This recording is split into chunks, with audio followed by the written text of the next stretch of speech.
Good evening and welcome to Birth to Net Worth, episode 2. This is Jesse Stanton. Oh, I didn't know that's where I was coming in. Dude, we can almost just keep it. It's almost funnier and more legit if you have that awkward pause and then you're like, well, this is Jesse Stanton. I don't know. All right, let's just start over. I'll intro like that, and then I'll hand it over to you. You can say, this is Trystan, and I'm Jesse, this is Trystan, and we'll be talking about whatever with Steve today, and we'll bring him in. Okay. All right.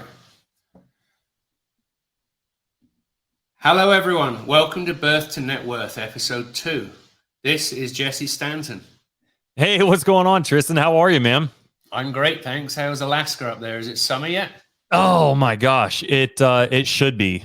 We still got like 10 feet of snow up here, man. I'm over it. I'm done. I was talking to somebody else, another one of the other sub-2 students yesterday, and they were from Minnesota, and I was like, what's the temperature over there right now? And they're like, it's 46 degrees.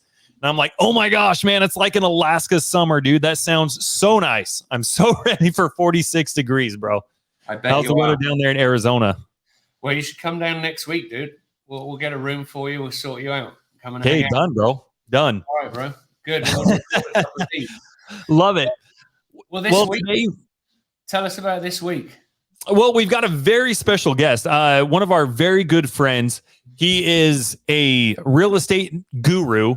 He's done some amazing things, and he's got really just a neat story, and I'm really excited to have him on here. But more importantly, he's a dad. He's a spouse. And so what we're doing in creating this legacy and showcasing our kids, what they can do and how they can think about money and mindset and, leveraging these different things that we're going to be talking about, is really neat to kind of get his perspective and hear about what he's been doing and what he's leaving for his legacy. Fantastic. Well, why don't we bring him in? Let's bring in Stephen Crawford. Steve Crawford, welcome to Birth to Net Worth. How are you doing? Good. How are you guys doing? Very well, thanks. Very well. Well, Steve, we know you through real estate. Tell us a bit about your background and how you got into real estate, because I think that's a really awesome story. Well, I was working. I work in agriculture in a town called Yuma, Arizona, and I was working one night, and I had a rough day at work. I was passed up for a promotion I was looking forward to, and I Googled how to get rich or quickest way to get rich. I don't remember what it was. Something like that. Was playing the lottery, did that come up? No. But it was it actually real estate came up. So like I just started to investigate like real estate and how to get into real estate. And one of the things I ended up Googling was, the job I worked I didn't get paid very well. So I Googled how to get into real estate without any money. And that led me to wholesaling. And then I spent like several days on YouTube trying to wrap my head around why anybody would sell you their house at a discount. So yeah, man, that's the story. How the story went is I got into real estate by Googling how to get rich. Fantastic. Interesting. So for everybody who doesn't know, real quick, just kind of give us just a quick breakdown. What is wholesaling and why can you get into it with no money down?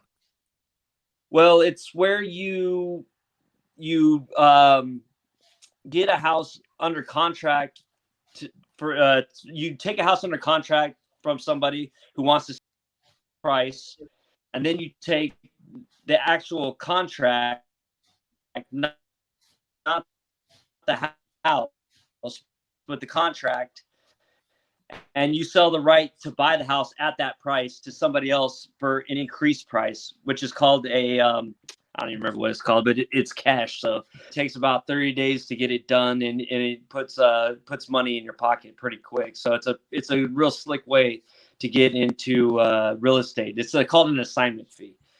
So you take that assignment fee, and that is the easiest and lowest barrier of entry into real estate that I know of. And how did you turn your hand to that first of all, Steve? What was your first experience of that? How did you find people that would sell the house? Well, there's any number of ways you can do it. You can cold call. You can get a list, cold call people. You can drive for dollars is a fantastic way to do it. You can knock doors. Um, there's any number of ways you can do it. Most people should probably start out driving for dollars and just pick out houses in neighborhoods that look a little more run down than the houses around them. And that's a real slick way to pull together your first list, because it's a list that nobody else will have. So you can pull a deal out of it, pretty quick. So what you're saying, I just want to clarify real quick. So you get into a car, right? Or maybe you're even on your way to Walmart or something. So you hop in a car, you're on your way to Walmart, and on your way to Walmart, you're just driving around and looking for a property that looks distressed or like fire damage or water damage or something like that. Yeah, that's exactly it, Jesse. You just drive, like wherever you're going, like say you probably take the same route to work every day. Mm-hmm. We'll just take that route and take off 15, 20 minutes early and circle through like a neighborhood on your way there and just start taking down addresses.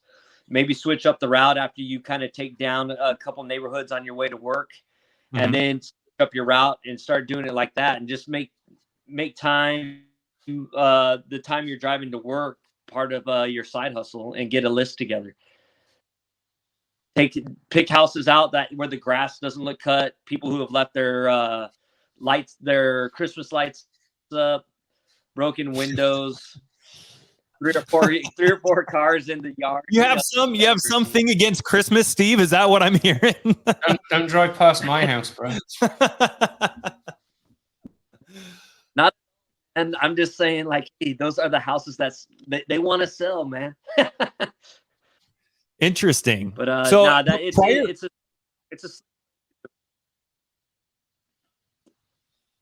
interesting. Sorry, you were cutting out a little bit. But I mean, prior to Googling how to get rich without any money, did you think something like this was even possible before you did it yourself?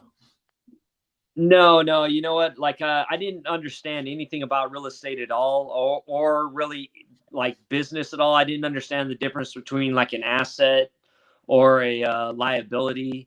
I didn't understand any of that stuff. So like, mm-hmm. like the last year and a half or so has all been that like steep learning curve of, what does and does not constitute a good investment, and how, I guess that can apply to anything too. It's not just real estate, but then specifically within real estate, how things work. I didn't know what escrow was. I didn't understand how interest worked or any of that stuff. So like, it's all been a steep learning curve and a lot of YouTube video watching. Interesting. Awesome. Well, I'm excited to hear more. Yeah. Well, that's great. Yeah. Steve. So I mean, that basically. Sorry, Steve. I interrupted. No, that's all right. I was just going to listen to what you had. So after you did some wholesaling, what was your next move? Obviously, real estate investing is quite a broad topic. What other things interest you in real estate investing? Well, I think that actually, but I tried to figure out how to do it and get a deal, and I kind of got mixed up in like trying to dispo a deal for another wholesaler, and it just really didn't work out. I didn't make any money. Dispo means to sell a deal, to sell a house, right? Yeah. So like, yeah, I tried to. I contacted a wholesaler that I found. I contacted him using his phone number off his little sign out there, the "We Buy Houses" sign. I called it and asked him if he needed help. So, if he ever needed help finding a buyer, I'd help him find one. And then I tried to help him find a buyer, and just didn't end up working out. So I just kept watching YouTube videos, and I eventually trying to wrap my head around how to get it done. And I eventually came across Steve Train podcast. And that's where I kind of like really started to learn like how things got done and how successful people were doing it. So, because before that, it was just kind of like bits and pieces you trying to put together of like little videos. You know, people will tell you how to do this, how to do that, but they leave so much out. But I noticed in that particular podcast, he would like go into depth about like what the person did to make their money, all the different systems they were using. It was real in depth. So I really like fell in love with the podcast and started watching it religiously. And that's how I came across the interview, one of the interviews with Pace Morby. Nice. And was Pace one of the first that you saw? And Steve's had some amazing people on his podcast, continues to do so. Right. I'd watched several people, but what interested me about Pace was like I was still having trouble wrapping my head around, like I had no sales experience or anything like that. So I was trying to wrap my head around like how to get people like to understand like the like positive things about selling their house at a discount, you know. And so like it was real hard to understand how you could convert somebody on a wholesale. And what really attracted me to that particular interview with Pace Morby was the fact that he was talking about being able to buy people's houses with essentially at full price with utilizing creative finance, which I didn't understand, but I just understood like what he was saying just enough that I knew like I took him serious, like at what he was saying. And from then on, I was like definitely looking to how to learn what he was doing. Yeah. So how has that impacted you and your family since getting into that? Obviously, the podcast is about how we always talk about leaving a legacy for our family, for our kids, but nobody really teaches the kids how to handle a legacy. So what me and Jesse have come up with the discussion on is how do we create something with our kids that's impactful? And that could be starting at the age of 4 or 5. It could be starting at 10 or 11 or 15 or 16 to figure out what it is as parents that we can impart on children so they understand how money works, how money can work for us. Because, you know, there's debt, with good debt, and there's bad debt. And we only really grow up learning that debt is bad. But we also need to know that there's good debt out there, but also what a cash flowing asset is versus a liability. And like you were talking about changing your opinion on liabilities and assets, Rich Dad, Poor Dad was the book that I read that changed my view and opinion on that. And I think for probably about 60% in most real estate investment rooms, that's probably a book that had some major impact at a very early stage of people's careers in real estate. What are you able to do? And you know, how old are your kids? What are you able to do with them to let them know what there is to know about the value of money, and not necessarily the love of money, but what money can do to be a vehicle and a help for us to, you know, support us in our future and their future ultimately? Well, it's you know, like I said, I've only been really going down this path for about a year and a half. So I've been reading books and trying to learn as much as I can about, you know, about business and how to just kind of how to like achieve what you want. And I think that like you said, that book, Rich Dad, Poor Dad's fantastic. And, you know, there's several other books, you know, Think and Grow Rich is also fantastic. I think that it's just about like the mindset and to achieve what you want. And even if it's not necessarily money, I mean, you use those same concepts to achieve what you want. It doesn't have to be money. So I think the most important thing for me is to use these concepts to get myself where I'm going, not so I can hand off a bunch of money or whatever it is I have to the kids, but to set the proper example of what you need to do and how much dedication it takes and how much knowledge you have to seek to get where you want to go. Say whatever it is, you know what I mean? Say you want to be a doctor. Well, you're going to have to utilize the same amount of like inner strength and figuring out what you need to do to get it done, as you would to be a successful businessman, a successful real estate investor. And what does it take? It takes a vision. You have to have a vision to accomplish big things. And I want them to accomplish I want them to take the big dreams that they have, and I want them to focus them down into goals. And I want them to achieve those goals, and I want them to understand the steps to take to achieve those goals. And I think that you can utilize any of the stuff that we're learning to do real estate, to do in the pursuit of any goal. Yeah. So you got youngish kids at the moment, haven't you? You probably don't get allowances yet necessarily. I don't know. What are you thinking that they're first? From two. I'm sorry, I have kids that are like 2, 4, and then I have a 17-year-old and a 19-year-old. So I got kids.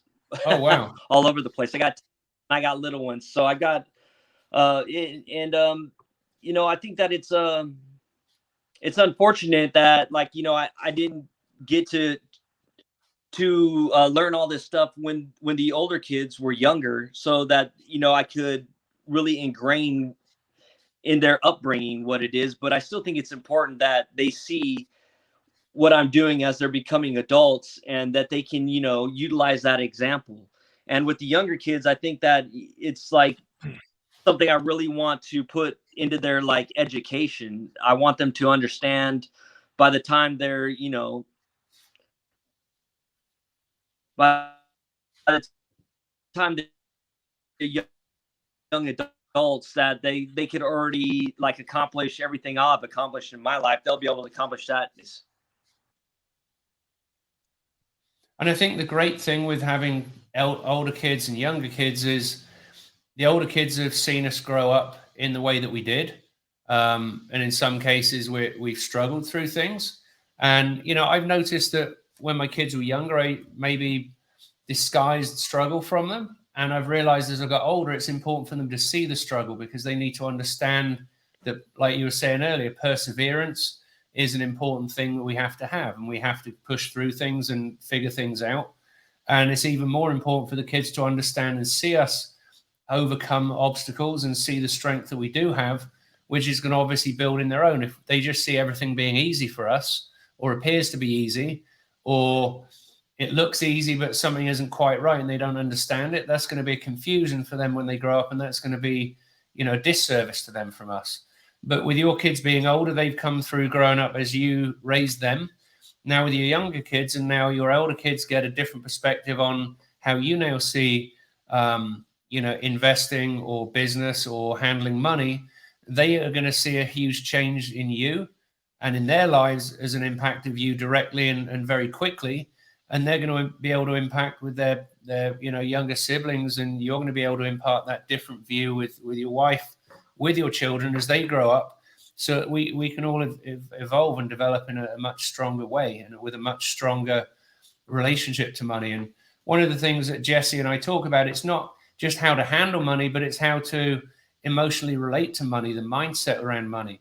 We can grow up thinking we're poor, and then we've got an aversion to not having money. We almost push money away unconsciously because we feel we don't either deserve money, we don't have the right to have the money, or whatever that mindset is when we grow up, that we need to overcome that. And, I've certainly seen a huge shift in the last, 6 weeks, 6 months, 6 years, particularly the last 2 years and 3 years since getting into real estate and, investing and reading Rich Dad Poor Dad 3.5 years ago.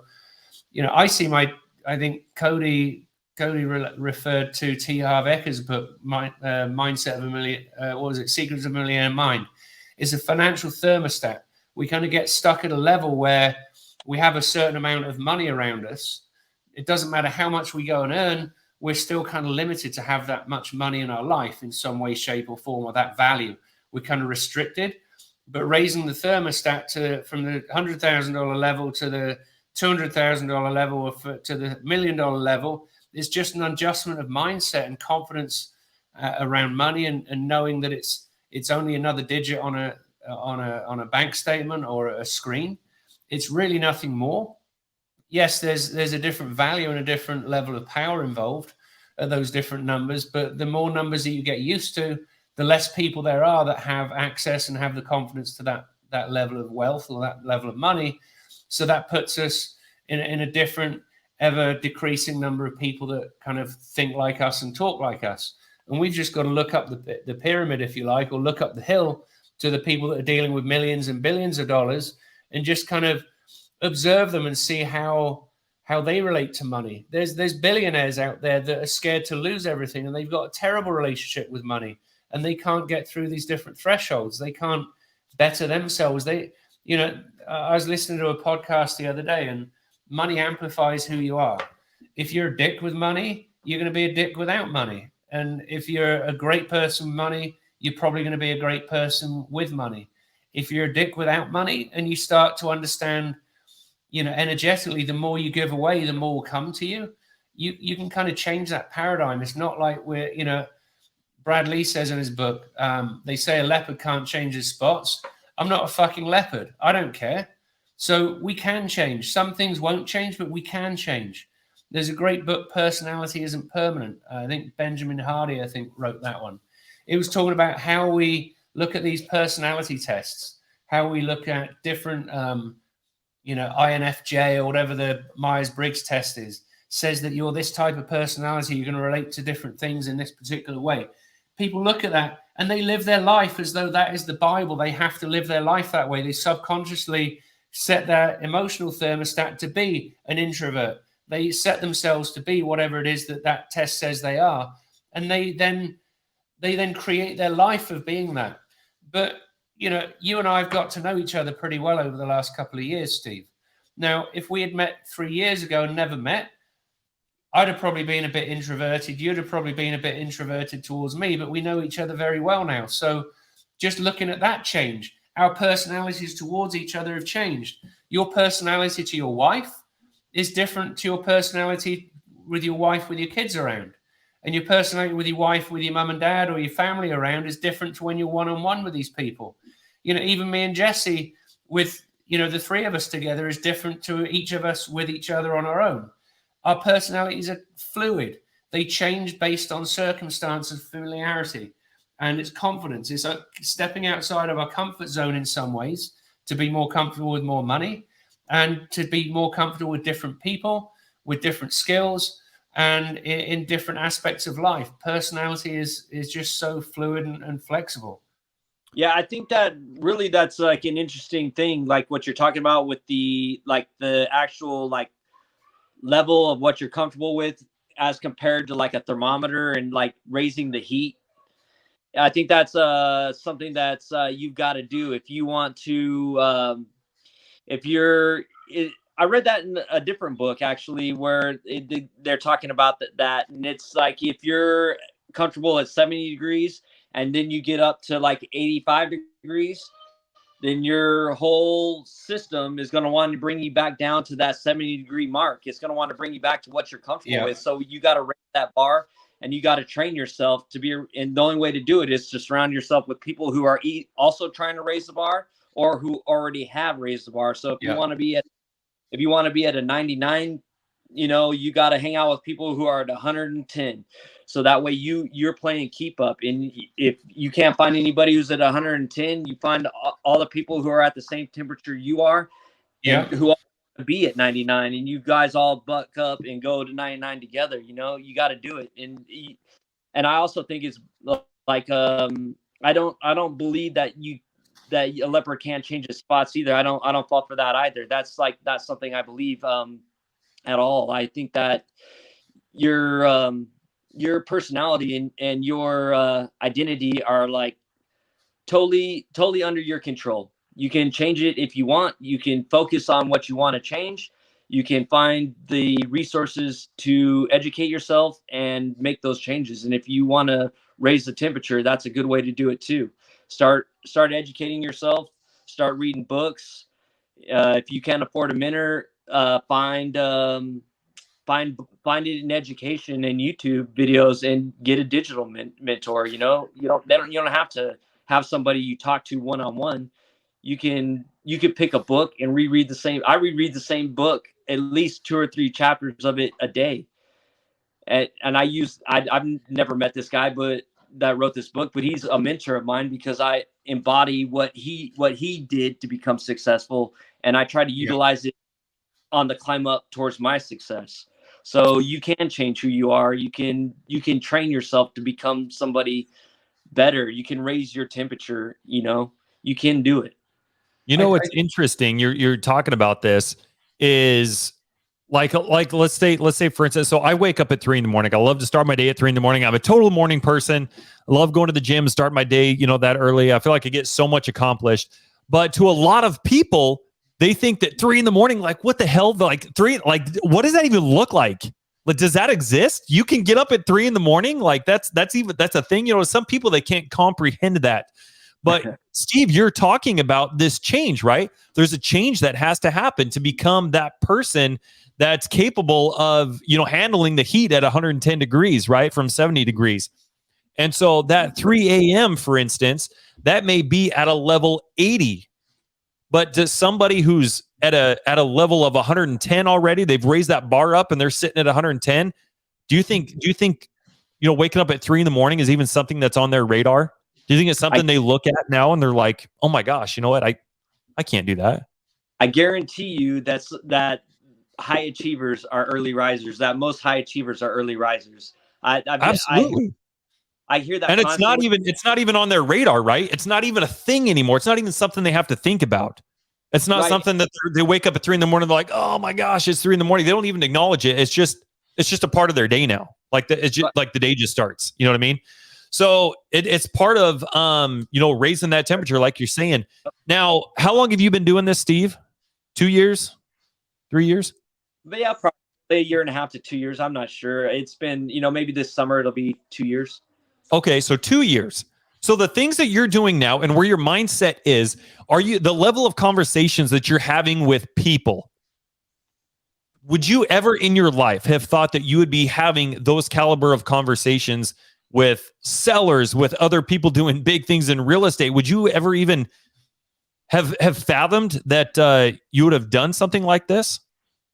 Well, I think that the biggest change is that, like, I don't really like a conversation about money. Doesn't like the amount that we're talking about doesn't intimidate me anymore. So like that's the biggest mindset shift for me. Is like, before, talking about $10,000 would have been a huge sum of money to me, but now $10,000 doesn't seem like that much money to me at all. And it's not because I'm making tons and tons of money, but it's just the fact that I've become used to the conversation about money and talking to people about money. So I've definitely changed, like, the conversations I'm having and the people I'm having them with, because the conversations I was having before had nothing to do with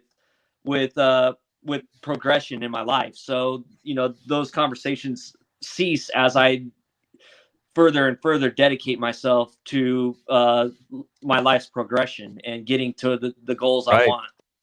So here's what's interesting. 18 months you've been doing this, give or take, right? Yeah. And look at what the hell you're doing right now. Look at the level of shit that you're involved with. How nuts is this? So imagine what we're teaching our kids, this mindset of having an abundance mindset and being a go-giver and providing value and thinking about money and leveraging, different relationships and leveraging money differently. Like, think about, like, if you, like, your 2-year-old and your 4-year-old, by the time they're in their early to mid 20s, they'll have been doing this with you for 20 years, bro. Right. What is that going to do for them? Look what you've done in 18 months. What is that going to do for somebody and their kids 20 years later? How's that going to set them? How is that going to affect them and their legacy? Well, I think the most important thing is that, I know, like, a lot of people probably don't believe in, like, being able to manifest things, but I think that it's important that people understand, like, it's not just like, oh, I hope it happens. You've got to do what you got to do to make it happen. But I think that's the most important, like, legacy to leave, is that, like, if you want something, what the mind can perceive, the mind can achieve. You know what I mean? That's important. Absolutely. that's the most important lesson. That what is it you want? Decide what you want. That's what I want to leave them. And I think that, I got, like you said, the next 16 to 18 years to get where I'm going, so that they know as they become men that they can go where they need to go. Right. Wherever, right. I don't care where it is. I like whatever they choose, it doesn't matter, because they can choose it and they can achieve it, and they won't be unlearning bad habits. They won't be unlearning 40 years of bad habits and understandings of the world that don't make any sense, except to, do remedial jobs. They'll enter the world as men who already understand that they can get whatever they want based on, principles that they'll learn growing up. That's the goal. That's the main goal. 100%, bro. Well, I appreciate that. In wrapping this up, I want to ask you a question real quick. For people who are listening, who have no idea what wholesaling is, what creative finance is, they even may be on the verge of Googling how to get rich quick, or get into real estate with no money. If they're on the verge of doing that, right, and they're listening to you and they're thinking, you know what? Like, I see all these scams and stuff on social media. Like, what would you say to somebody who's like, well, I don't know, is this a scam or what? Like, what would you say to them? That you do some research, find somebody who's doing what you think you want to do. That's what I did. Do research. So Steve, let me ask you real quick. Sorry, I'll let you finish, but you brought this up. You said reach out to somebody who's doing what you want to be doing. Well, you're clearly doing this. Right. If somebody wants to reach out to you, can they reach out to you? Yeah. Will you be a resource for them? Yeah, absolutely. I talked to a guy. I don't even remember how I got my phone number, but I talked to a guy through his first wholesale deal. Before I ever did a wholesale deal, I told him exactly what to do. And so, yeah, reach out to me. Like, I like Instagram a lot. I check Instagram every day. So if you want to, you can look me up and DM me at Steve Crawford REI on Instagram, and let me know what you need. If you need some advice, you want to know, what to do, let me know. I'll help you out. Fantastic. Absolutely. So what would be the biggest change of your vision for your kids that you've seen in the last year and a half of what you imagined their future would be like versus what you see as now? Well, I think that I always wanted the same thing for them. I don't think that it's changed. I think that I always wanted them to be able to do whatever it is that they wanted to do. But now I think what's changed is me. And now now that I know that these things exist and that these are things that people can do, I want to achieve my goals so that I can set the example of how to do it. Like, I always wanted the world for them, but I think now, like, I want to provide the roadmap. You see a path that they can see through you and your achievements and accomplishments to find what it is that they want to do if and when they want to do it. Right. So you gotta set your will to achieve your goals. You gotta raise that bar so that they can see the intensity it takes to get there. Brilliant. Rock and roll, Stevie. Thank you so much for joining us tonight. Jesse, do you have any other passing words? No, man. It's just been an honor and a privilege to get to know you and to be able to work with you. And I'm looking forward to the future, man. I think you're going to do some amazing things. You've done some big and amazing things, and just the caliber and level that you've been able to build your business and your mindset and everything just in a matter of 18 months, man. Like, I'm freaking tickled pink of what another 18 months is going to look like for you, dude. Like, it's going to be insane. And I'm just humbled and blessed to be able to be a cheerleader on the sidelines, watching you, hit these milestones and passing this on to your kids. And I'm certainly going to be able to take a lot of what you're doing and what Trystan's doing and pass that on to my kids as well, man. It's really neat. And like you said, you got to surround yourself with the people that are doing what you want to be doing. And Steve and Trystan, you guys are doing what I want to be doing. Yeah. Community is the strongest part. You know, I grew up being strongly independent. I was a third child. I think somebody said a surprise, but I think they misworded it that I was just an 8-year delay before, the greatest arrived. But, so I was kind of almost raised single child after my kid. My brothers left home when I was 8, 9 years old. But so I was doing most things on my own. It wasn't a problem. I was comfortable doing that. I still am.